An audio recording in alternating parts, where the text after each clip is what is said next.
반갑습니다. 사실 성류환교회는 정말 와보고 싶었던 교회의 하나였습니다.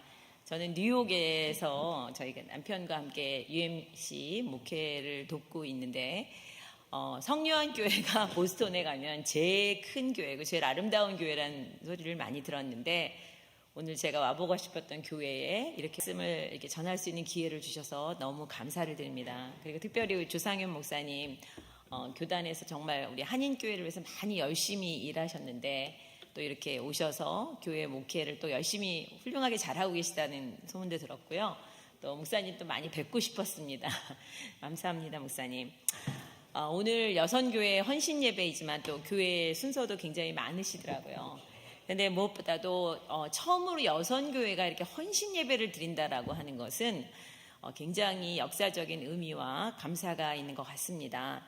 특별히 이 보스턴 지역은 저희 여선교회 역사에서 굉장히 중요한 그런 곳이기도 합니다. 그 이유가 무엇인지 제가 오늘 말씀을 통해서 좀 나누겠습니다. 여기 보스턴에 오니까 날씨가 너무너무 좋습니다. 푸른 하늘을 보고 정말 이렇게 맑은 하늘을 볼 수 있다는 게 얼마나 감사한지요. 저희 뉴욕은 저는 그 베이사이드라고 하는 그 바닷가 쪽에 롱아일랜드 들어간 입구 쪽에서 목회를 하는데 만하탄과 롱아일랜드 사이에 있거든요. 그런데 지금 아시겠지만 그 와일드 파이어 그 퀴벡의 캐나다의 그 산불로 인해서 공기 질이 너무너무 안 좋습니다. 얼마 전에는 저희가 갑자기 어느 날 온 세상이 다 주홍색으로 바뀌었고요. 그 다음 날은 완전 노란색으로 다 바뀌었고요. 그 다음에 잿빛으로 지금 가득 차 있어서 제가 주홍색으로 온 바다와 하늘과 모든 게 다 바뀌었을 때 화성에 사나? 여기 지구 맞나?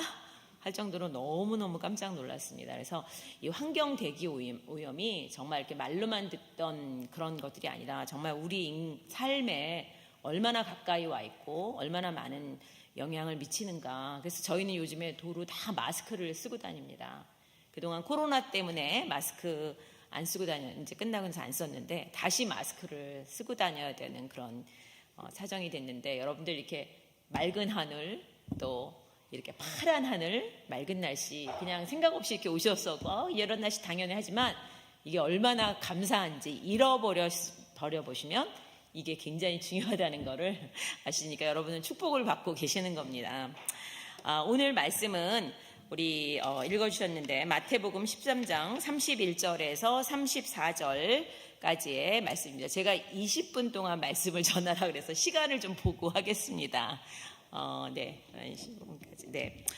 거기에 말씀에 보면 지금 두 가지의 그 중요한 그 일들이 일어나고 있습니다. 하나는 어떤 농부가 겨자씨를 심었다는 얘기가 나옵니다. 그리고 또 하나 이야기는 어떤 여성이 누룩에 그 이스트를 넣고 그리고 빵을 엄청나게 만들 수 있는 양을 만들었다라는 그런 이야기가 나오면서 예수님이 뭐라 그러시냐면 천국은 이와 같다 이렇게 얘기를 하십니다.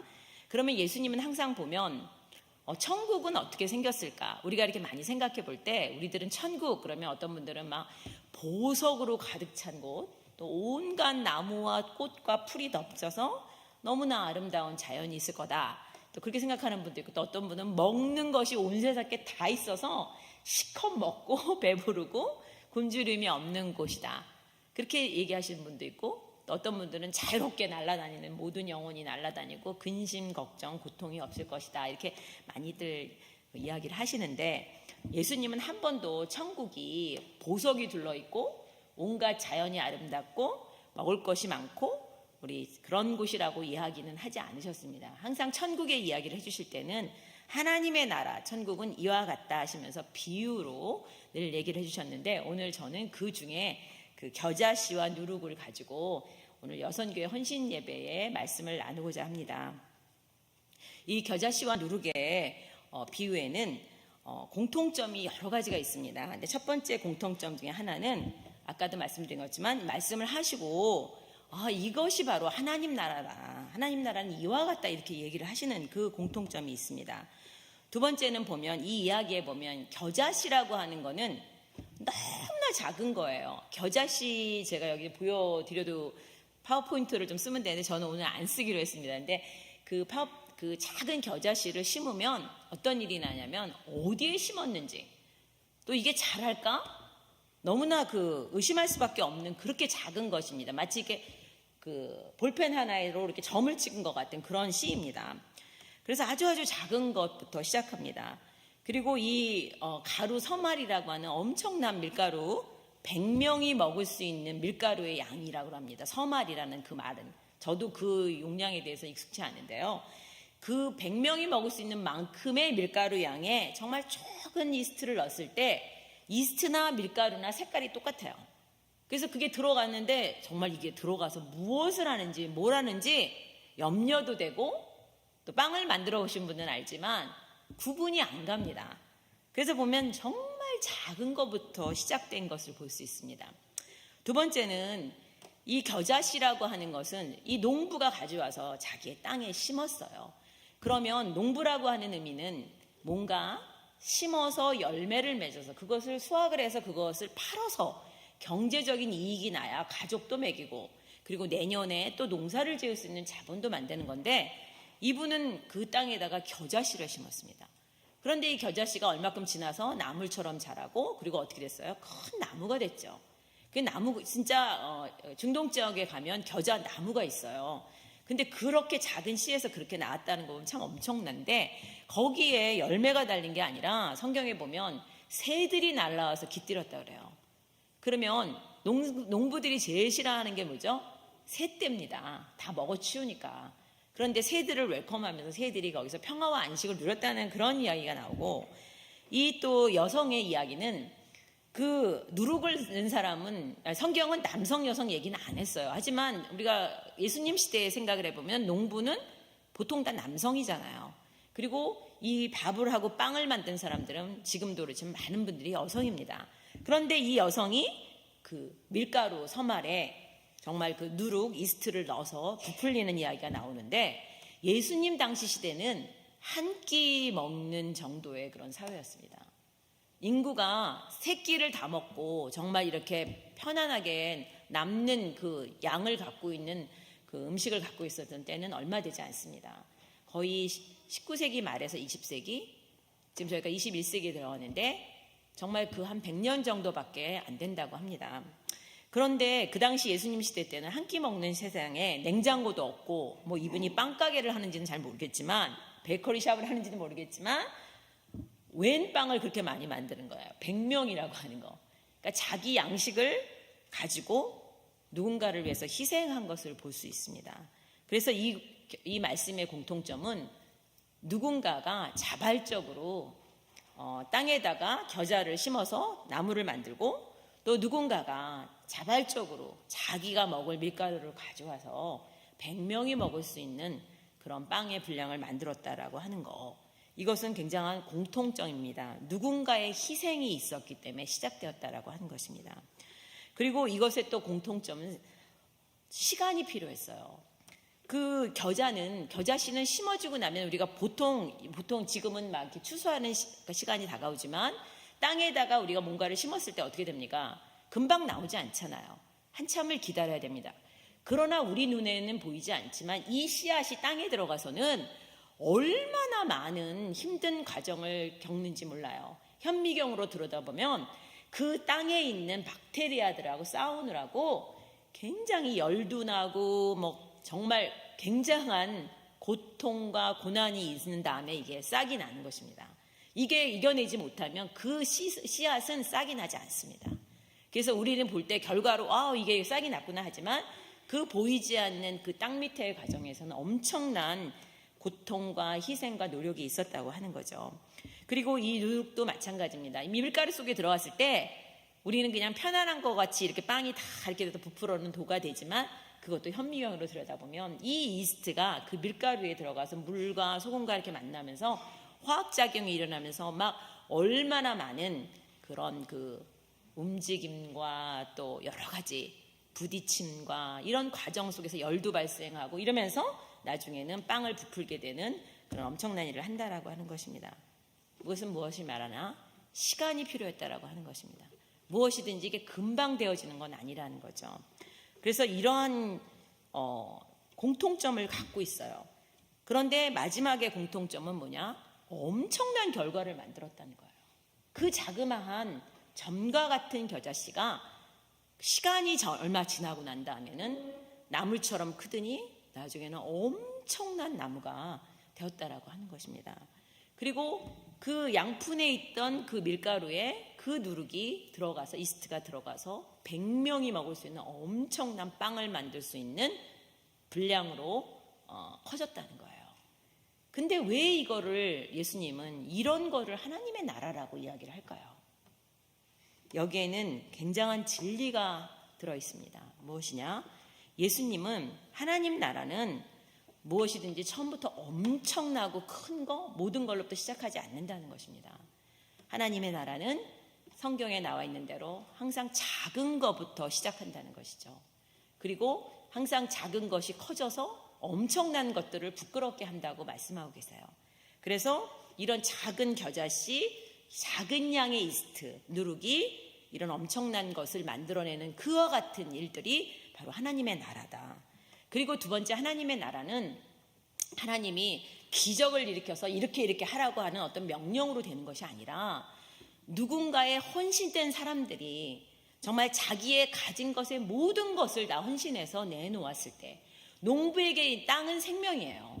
이 여성에게 이 밀가루는 정말 1년 먹을 수도 있는 양이었을지도 모릅니다. 그런 가장 귀중한 것을 옥합을 가지고 와서 하나님 앞에 드리는, 그런 예수님께 드렸던 그런 여성처럼 그 작은 귀중한 것들을 가져다가 헌신을 했다라고 하는 거죠. 오늘 여러분 이 아름다운 교회에 이렇게 오셔서, 정말 저도 미국 교회를 저희가 한 15년 이상, 20년 가까이 하고 있는데, 보면 정말 아름다운 성전에 이 퓨어 하나하나의 이름도 있고 너무나 많은 그런 기록들이, 메모리가 있어요. 특히 이렇게 미국 교회 건물들은. 그런데 보면 이 안에 우리는 모르지만 얼마나 많은 분들이 이 교회를 위해서, 이 성전을 짓기 위해서 노력하고, 이 교회가 오늘까지 올 수 있도록 정말 헌금하고, 또 얼마나 많이 기도하고, 얼마나 많은 분들이 헌신하고 하나님께 돌아갔을까요? 역사가 오래되면 오래될수록 우리가 알 수 없는 그 많은 스토리들이 여기에 있습니다. 그런 모든 분들이 있었기에 오늘의 이 교회가 있는 거고, 또 우리 한인교회가 이곳에 오셔서, 또 백인들은 떠나셨어도 이렇게 한인교회가 이 아름다운 교회에서, 정말 이만한 파킹랏에 이렇게 큰 교회 가진 분 교회 별로 없거든요. 제가 많은 한인교회를 미국에 다녀봤지만 그런 것들을 할 수 있었다고 하는 것은 누군가의 헌신과 희생이 있었기 때문에 이것이 이루어졌다라고 하는 것입니다. 그리고 또 거기에 또 많은 목회자들의 헌신과 또 그 목회자 가족들의 헌신도 너무 많이 있습니다. 오늘 이 자리에 앉아 계신 여러분들이 또 얼마나 이곳에서 또 그것을 이어서 헌신을 하십니까? 코로나 이후에 교회에 많은 분들이 돌아오지 않았습니다. 저희 교회도 한 40%밖에 안 돌아오셨는데, 물론 유튜브로 보시고 하세요. 하지만 지금 이렇게 돌아오신 이 분들이 이 교회는 지켜오신 거고, 여러분들의 기도와 여러분들의 그 정말 물질과 여러분들의 그 헌신이 오늘 이 교회를 이렇게까지 지켜나가며 이루고 있다고 저는 보고 싶습니다. 그런 곳이 바로 하나님의 나라라고 하는 것이죠. 우리가 하나님의 나라는 죽어서만 가는 것이 하나님의 나라가 아니라, 지금 이곳에, 이 땅에서 우리가 함께 사랑하며 우리가 헌신하며 슬픔도 고통도 함께 느끼면서 가는 이곳이 하나님 나라의 시작이라고 예수님은 이런 비유를 통해서 말씀해 주셨다고 생각을 하고, 또 하나는 이러한 일들을 저는 오늘 우리의 많은 여성들이 해왔다고 저는 생각을 합니다. 왜냐하면 오늘 여성교회 헌신 예배거든요. 그런데 그래서 남성교회 분들을 무시하는 게 아니에요. 우리 여기 계신 남성교회 분들, 여성교회가 하신 음식 안 잡수신 분 손 들어보세요. 다 웃으시는 거 보니까 다 잡수셨어요.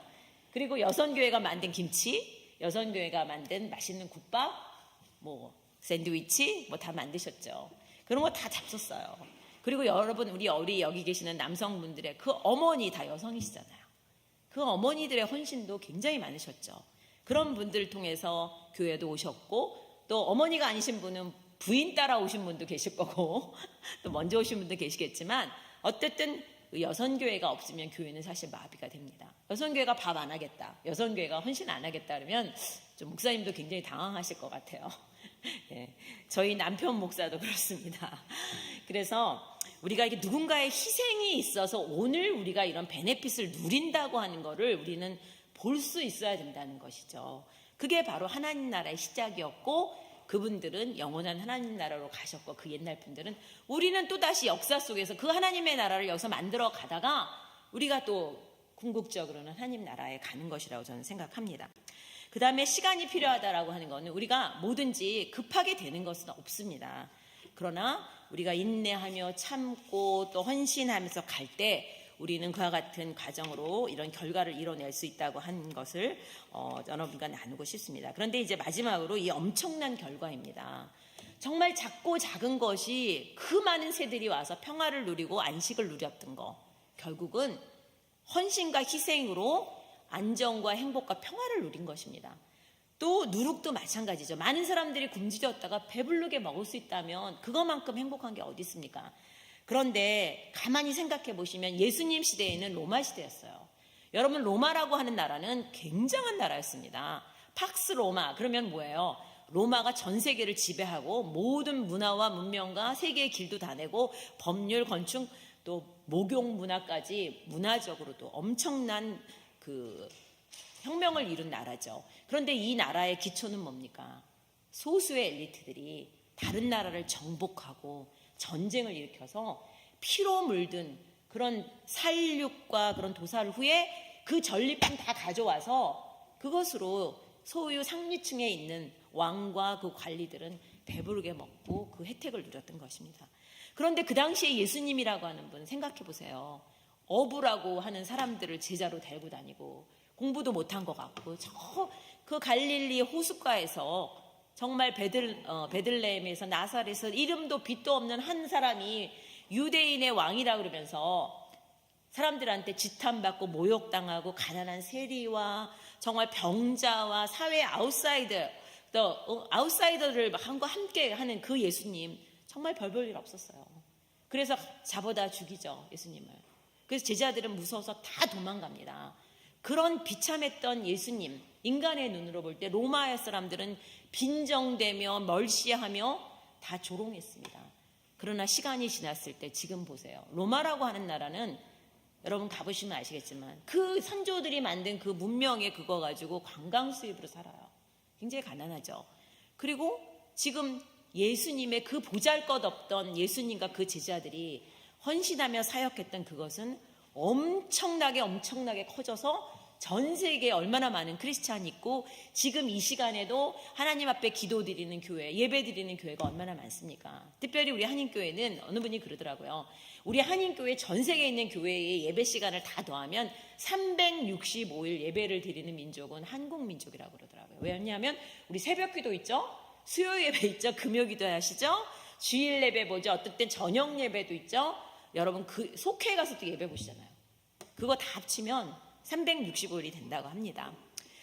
자, 그렇게 엄청난 결과를 가져와서 오늘날 우리가 하나님 앞에 예배를 드리는 시간이 됐습니다. 그리고 많은 크리스찬이 존재합니다. 지금 사실 교회에 오지 않았어도 이 유튜브나 줌으로 들어오는 사람이 엄청 많습니다. 저희도 UMC 저희 교회에 예배 나오는 분은 30명밖에 안 되는데 유튜브로 들어오는 분은 200명이 넘어요. 근데 저희는 그분이 누군지도 몰라요. 그러나 영적으로 갈급해하는 사람이 참 많이 있구나. 그래서 어떻게 하든지 교회는 안 떠나고 무명의 크리스찬으로 그냥 교회에 이렇게 그 정말 라인에 접속하듯이 이렇게 들어오는구나, 그런 거를 볼 수 있습니다. 그런데 여기서 중요한 것 또 하나가 뭐냐면 이 작은 것이 희생과 하면서 엄청난 결과를 낳은 것이 바로 우리 한국의 여성들과 감리교 여성들입니다.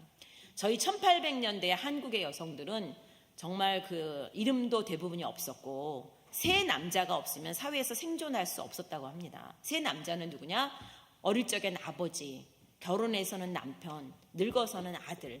이 세 남자가 없으면 결국은 뉴욕대 뭐 이런 식으로 불리고요. 그다음에 그래서 이름을 갖게 된 것은 대단한 일이었어요. 오하이오 리베에 써달라고 지정헌금을 한 게 계기가 되어서 1884년에 오하이오에 있는 여선교회 연회의 평신도 여성이었던 메리 스크랜톤이 한국 조선으로 파송을 받아서 갑니다. 그래서 1886년에 이화학당과 정동교회를 설립을 하죠. 그리고 10년 후에 1896년에는 남감리의 여선교회에서 조셉 P. 캠벨이라는 평신도 여성이 선교사로 와서 배화학당, 또 종교교회, 자교교회, 수표교회 하는 이런 다양한 교회들을 세웠습니다.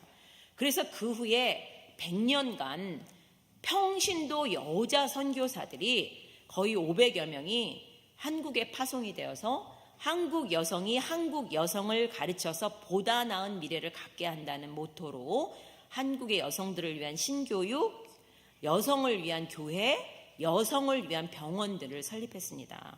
그런데 그런 사역의 비용을 누가 보냈냐? 미국 감리교회 여성들이 페니를 보냈어요. 페니로 모아진 헌금으로 이런 것들을 다 세웠습니다. 여기에 관계되는 역사는 제가 지금 100년이 넘은 걸 다 할 수는 없습니다. 제 정해진 시간에. 그런데 한국의 여성들이 그래서 많은 신교육을 받았어요. 근데 그 당시에 그 신교육을 받았던 여성들은 대부분 불우한 여성들이었습니다. 왜냐하면 우리나라가 그 당시에는 일부 다처제였어요. 그래서 소방맞고 이혼당하고 그냥 그 남편이 또 첩을 얻어서 정말 그러니까 무시당하는 그런 여성들이 전도부인이 됐어요. 그래서 운명과 팔자와 한을 갖고 있던 여성들이 복음을 통해서 하나님 앞에서 인간은 평등하고 여성도 무엇인가 기여하며 살아갈 수 있다라고 하는 걸로 선구자적인 사역을 하게 됐죠. 그래서 많은 평신도 여성들이 전도부인으로 주먹밥을 싸가지고 버선발로 집신발로 다니면서 전도했어요. 어떤 전도부인은 한 1년에 6,000명씩 전도했다고 역사책에 나옵니다. 그래서 결국은 교회들을 세웠는데 처음에는 속회로 시작했어요. 그 속회가 자라서 교회가 됐습니다. 그래서 지금 한국에 가면 저는 감리교인이어서 감리교회만 아는데요. 많은 감리교회 큰 교회들이 사실은 다 그 속회로부터 평신도 여성이 시작한 속회로부터 시작돼서 나중에 큰 교회가 됐습니다. 바로 가장 약하고 가장 천대받고 이름도 없던 그런 여성들이 복음을 받고 전도받고 이분들이 자기들의 희생으로 버선발로 집신발로 아기를 업고 다니면서 젖을 먹여갖고 다니면서 정말 천대받으면서도 복음을 전한 그런 여성들이 때문에 지금의 엄청난 한국의 그런 교회들이 설립이 되고 또 그런 많은 크리스찬들이 나올 수 있었고 우리 여성들도 이름을 갖게 됐고 세계에서 가장 대학을 많이 나온 민족이 된 거죠. 여성들이. 이런 엄청난 일들이 미국으로도 와서 SS 갤리고를 타고 1904년에 하와이 사탕수수 농장으로 103명이 옵니다. 이분 중에 그 1905년까지 총 7,266명이 이민을 오는데 그 이민자들 중에 이화학당이라든지 배화학당이라든지 또 다른 많은 크리스천 스쿨에서 교육을 받은 여성교들이 여자 성도들이 한인들이 오게 됩니다. 그래서 그분들이 교회 하와이에 도착해서 교회를 짓고 그다음에 자녀들에게 신앙교육과 한글교육을 시켜서 또 한국의 독립운동도 도왔어요. 그래서 그러한 일들을 하면서 남편들을 사탕수수 농장에서 나오게 하고 비즈니스를 하고 하면서 이제 여성들이 굉장히 많은 가정을 살린 게 사실 역사의 한 기록입니다. 그리고 이 자리에도 우리 여성분들 그런 분들 많이 계실 거예요. 오셔서 정말 한국에서는 잘 사셨는데 공부도 많이 하셨는데 여기 오셔서 정말 가게부터 시작해서 비즈니스 하시면서 자녀들 교육시켜서 공부시켜갖고 다 잘 키우시고 교회에도 오셔서 맨날 밥하시고 청소하시고 교회에 많은 일 하시면서 이렇게 이민교회를 해오신 여성분들 오늘 이 자리에 많이 계십니다. 너무나 감사를 드립니다. 빚도 없고 이름도 없고 힘든 일 하셨지만 하나님은 다 아시는 여러분들이시고 그리고 여러분들은 한인 이민 역사의 주역이십니다. 그래서 오늘도 그와 같은 일들을 이 교회에서 해나가고 있다고 저는 봅니다. 그래서 저는 한인 여성들을 그 성경에 나와 있는 우슬초 같은 세이지라고 말하고 싶습니다. 그 유타나 이런 데 강야에 가면 들풀들이 굉장히 많죠. 비가 안 오는데도 살아나요. 그것은 척박한 땅에서 향기를 내는 그 세이지처럼 우리 한인 여성들이 문화도 다르고 언어도 다른 이곳에 오셔서 정말 얼마나 많은 고생하면서도 자기만을 위해 살지 않고 이 농부와 이 여성처럼 헌신하며 그렇게 사셨다는 것입니다. 그래서 오늘 여선교회에 계시는 우리 모든 분들 그리고 우리 여기 계신 남선교회 분들도 이제 저희들이 해야 될 일이 무엇인가 생각해 볼 때는 세상이 너무 많이 바뀌고 있습니다. 그리고 내일 일은 정말 저희가 모릅니다.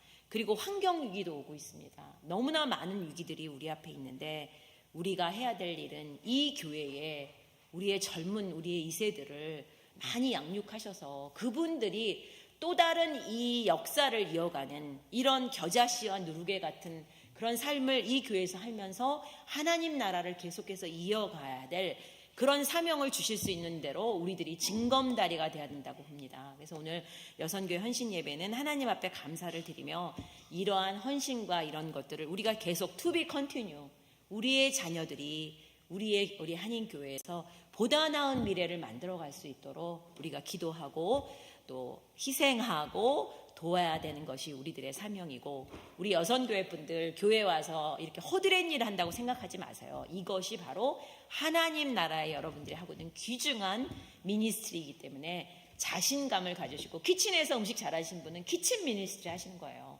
청소 잘하는 분은 클리닝 미니스트리 하시는 거고, 잘 가르치시는 분은 티칭 미니스트리, 또 이렇게 성경 공부 가르치시는 분도 그런 성경 공부 미니스트리 하시는 거고, 모든 직책과 직분 속에서 우리는 다 하나님의 사역을 하는 귀한 선교사다라는 그런 마음을 가지고 우리 하나님 앞에 헌신하면서 정말 열심히 우리가 한번 이민교회를 다 같이 만들어가는 그런 여선교회와 우리 또 성요한교회 되시기를 주님의 이름으로 축원하며 기도드리겠습니다. 사랑의 하나님, 감사합니다. 저희들이 알기 전부터 저희들을 선택하여 주시고 저희들에게 새로운 곳으로 보내주시고 또 이곳에 뿌리를 내리게 하시고 이곳에서 헌신과 또한 섬김으로 말미암아 주님의 교회 안에서 함께 신앙생활을 하게 하심을 감사합니다.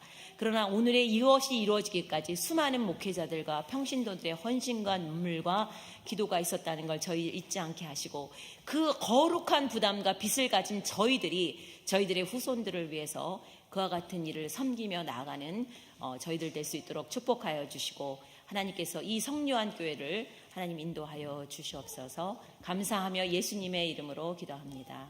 아멘.